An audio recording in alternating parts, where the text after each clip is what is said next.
Usually, the party out of power, not in the White House, picks up seats in the House and in the Senate, somewhere between 20 and 35 seats on average. So unless there are great successes from the Democrats, maybe passing Build Back Better, you could expect Republicans to control the House, where the Democrats have a 4-vote margin. And in the Senate that's now 50-50, Republicans would be controlling the Senate. The Democrats are hoping that the economy turns around, gets even stronger, that the pandemic subsides, and that Build Back Better gets passed in some more limited fashion, and Democrats can claim success for it. Otherwise, I think the standard predictions are probably right, that Republicans will take over the House and the Senate. One other thing with redistricting every 10 years, we're going to see some different races that are out there because districts have changed.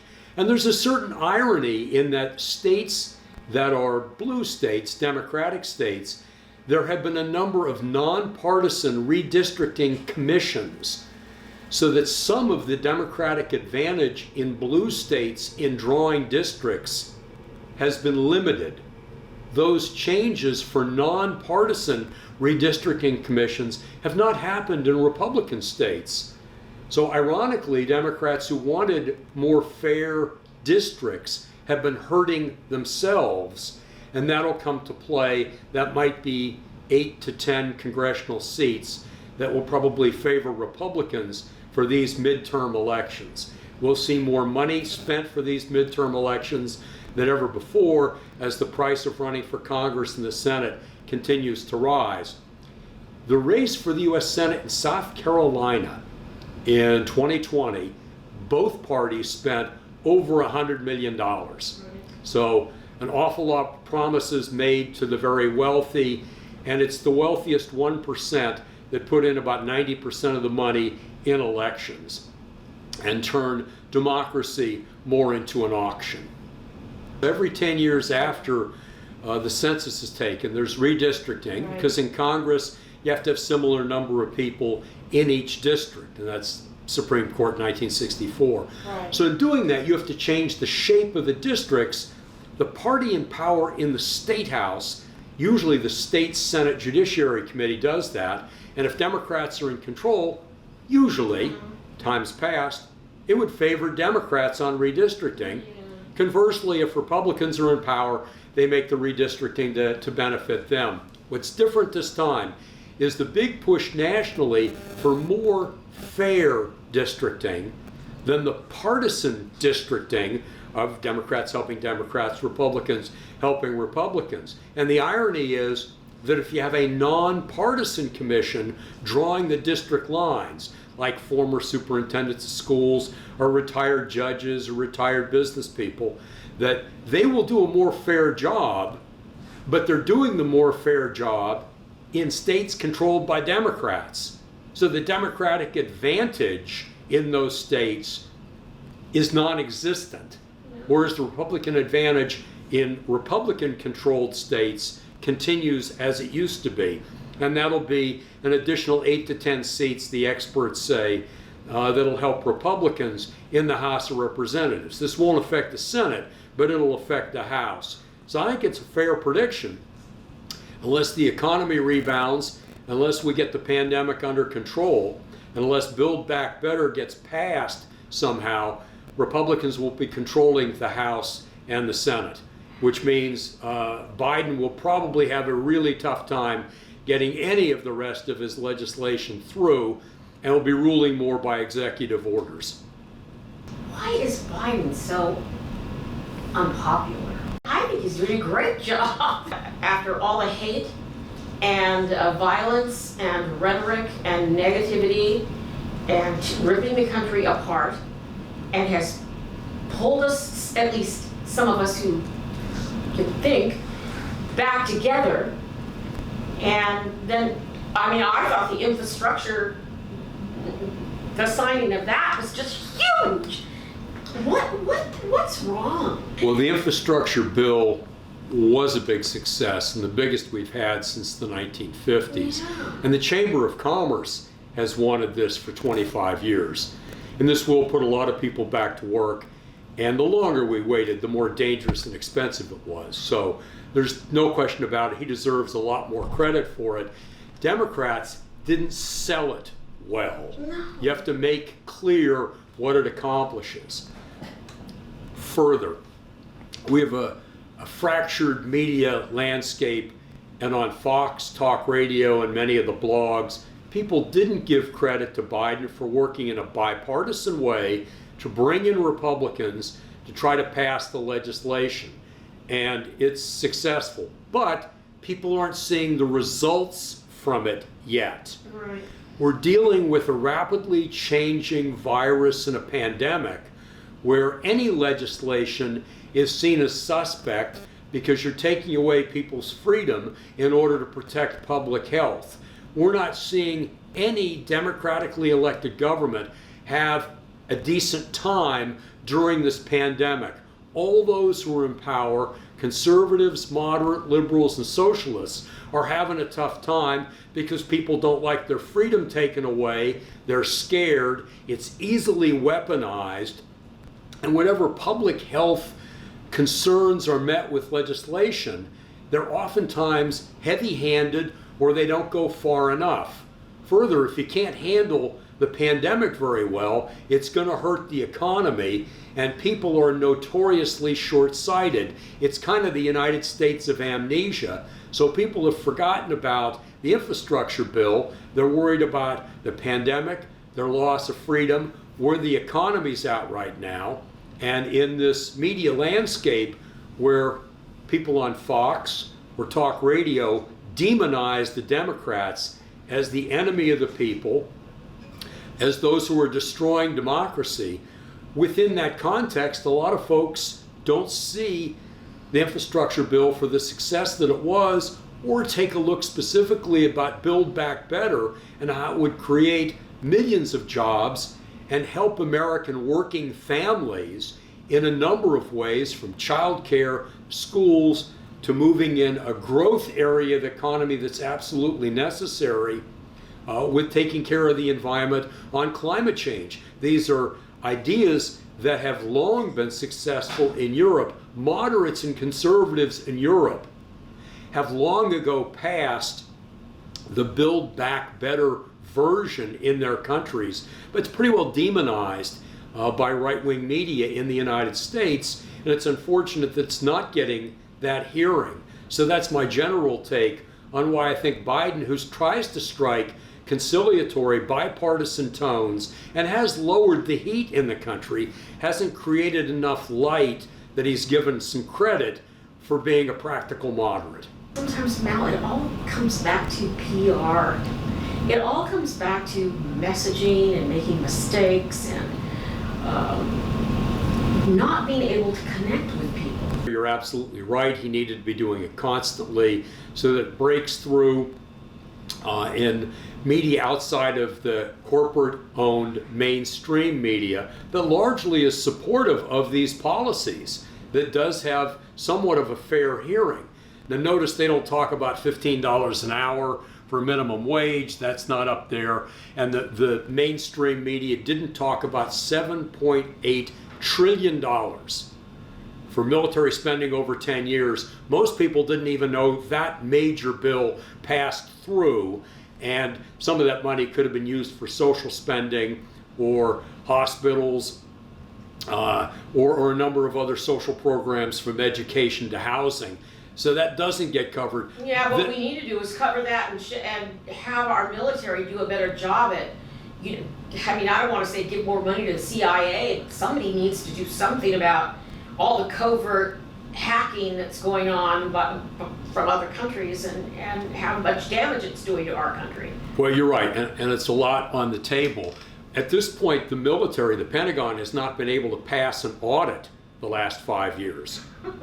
So there's so many billions of dollars sloshing around that the old conservative argument that the Bob Doles and John McCain talked about, make sure that you're spending the money properly, that it's going where you anticipated. And then there's the question of how much do you actually need to defend the United States? But leaving those military expenditure questions aside, which are critical and don't get covered by the mainstream media, you're right, the Chinese and the Russians have interfered in our election.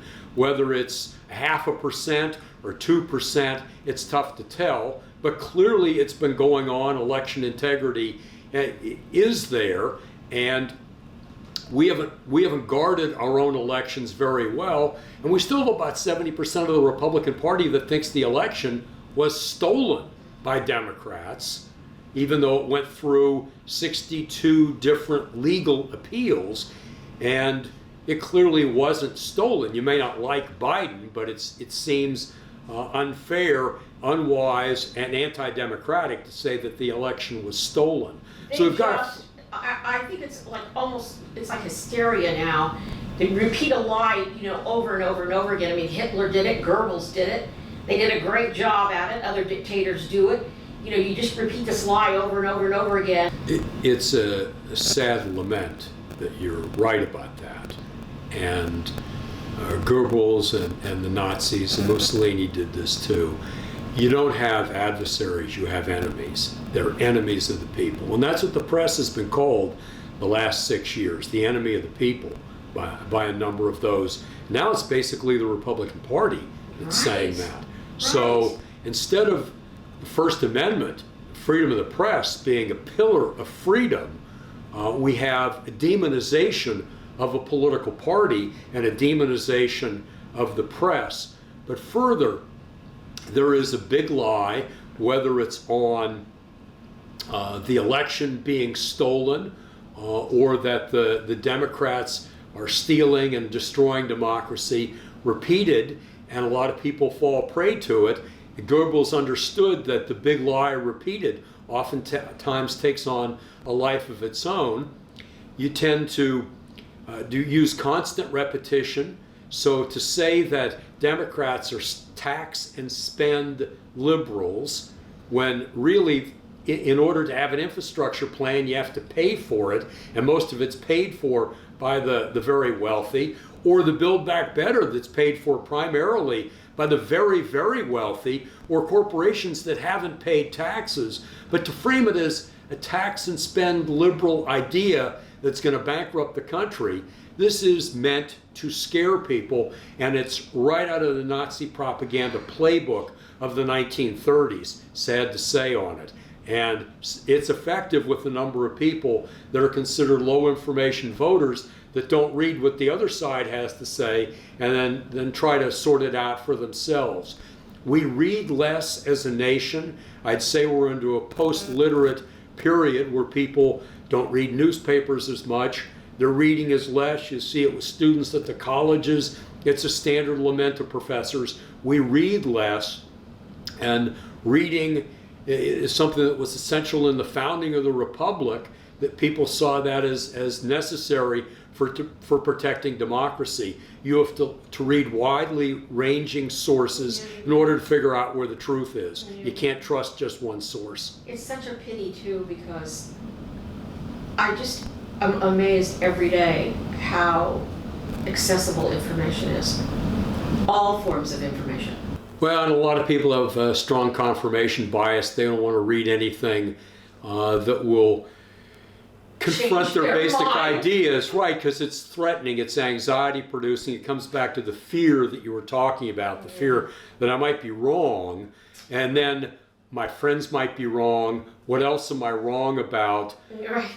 The political beliefs that I have. It's very threatening to people to examine different ideas. We also tend to read less. Average American reads 4 books a year. 2 of them are romance novels or mysteries. So we tend to read less, and I think become less literate because of it. Further, there's a plethora of material that's out there on the internet, but some of it's bathroom graffiti in terms of politics, and some of it's really, really insightful. And you got to be able to separate the wheat from the chaff. The more experience and politics you've talked and read, the better you're able to separate the wheat from the chaff and be able to follow better sources of your news. And democracy isn't easy. That's why it generally falls apart, and those who are the most aggressive are able to take it over. I think an honorable dialogue is the way to move forward, and it's slow. We're not taught democracy. I can tell you as a college professor who sees students coming in from high school, they memorize the right answers to the questions to pass the test, and then they don't remember them 3 months later when they're in a government class, let alone actually learning the skill of talking with someone who disagrees with you completely and having a reasonable, respectful dialogue, which I think is necessary for democracy, but something that we can do. I mean, democracy is like a hothouse flower, and you have to protect it. Benjamin Franklin said that when asked about what type of government we have. He said a democracy, if we can keep it. Jefferson said the price of liberty is eternal vigilance, and we got a lot of distractions, so people don't take their democracy as seriously as they need to in order to protect it. And I have hope that the younger generation is asking a different set of questions. They don't tend to dig in with trying to change things yet. They don't read a lot yet. But if you look at their instincts on sexual relations, on race relations, on who has power in America, they're asking a good set of questions. I think that's cause for optimism. Yeah. And it's a constant challenge for us to bring a better society. I think Martin Luther King and Gandhi had it right. These are all experiments in democracy. Nothing is to be taken for granted, and I'm afraid a lot of folks now have taken it for granted, and it's slipping away, and it's slipping away faster during a pandemic, and we're not seeing questions on climate change the way we need to protect ourselves. Tribalism that you talked about plays itself throughout society, and people have not been taught the skills to listen closely to the other side, to respectfully disagree, as Jefferson would have said, agree to disagree agreeably. I think it's a learned skill. Yeah. And there's been a coarsening of political discourse, not just through Fox and talk radio and blogs, but through the polarization of the political parties. We're not seeing good models on TV coming from Congress on this, all of which leaves people distrusting and disliking the other side, so they're less willing to enter into longer dialogues, which are absolutely critical for democracy to flourish. Yes. You have to be able to talk to the other side long enough to find the common ground, yes, to then move forward. And I think there is some common ground that isn't typically framed, like most people believe in equal opportunity, but they also believe in hard work. Well, conservatives will focus on hard work, liberals on equal opportunity, kind of yin and yang. You got to have both of them, and it ought to be framed as such. A lot of Republicans and conservatives deep down want to have clean air, clean water.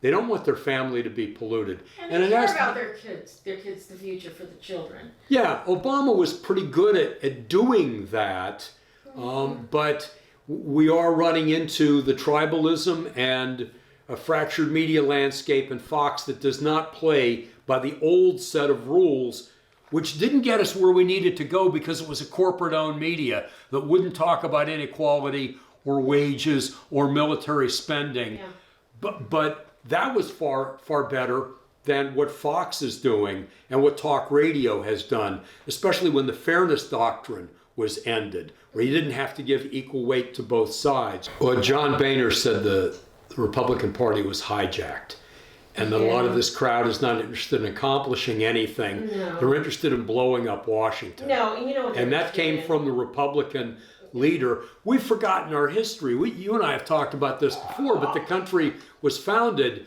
in courage and compromise. Now it's all about money. All they want to do is be rich. Fox News, all those guys, this is not journalism, and it's not politics, it's not government. It's all about money.